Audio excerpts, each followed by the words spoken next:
Salam. Bu videoma limonlu suyun xeyirlərini sadalamaqla başlamaq istəyirəm. Hamınızı xoş gördüm. Videomu bəyəndiyiniz, paylaşdığınız və səhifəmə abunə olduğunuz üçün hamınızı əvvəlcədən təşəkkürümü bildirirəm. Birincisi, limonlu su böyrək daşlarına təsir göstərə bilir. Yəni, böyrək daşlarının əmələ gəlməsinin qarşısını ala bilir. İkincisi, tərkibində olan vitamin C-yə görə meyvələr arasında ən xeyirlisidir.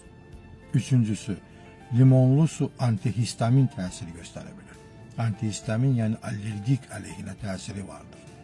Dördüncüsü, limonlu suyun sidik turşusu əleyhinə təsiri var.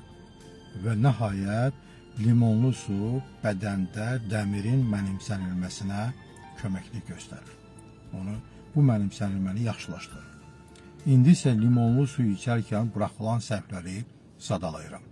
Birincisi, limonlu suyu yeməyə az qalmış içmək olmaz.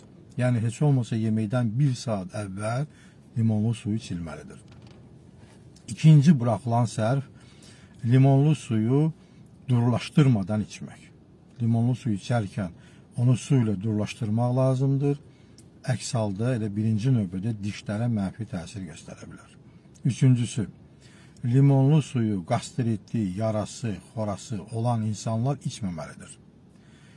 Kimdə qastrit, yara, xora varsa mənə müraciət edirsiniz və sizi təbii yolla müalicə edirəm. Nəhayət, alkaloz olan insanlara limonlu su içmək əks göstərişdir. Mənimlə əlaqə saxlamaqdan ötürü səhifəmdə telefon nömrəsi var.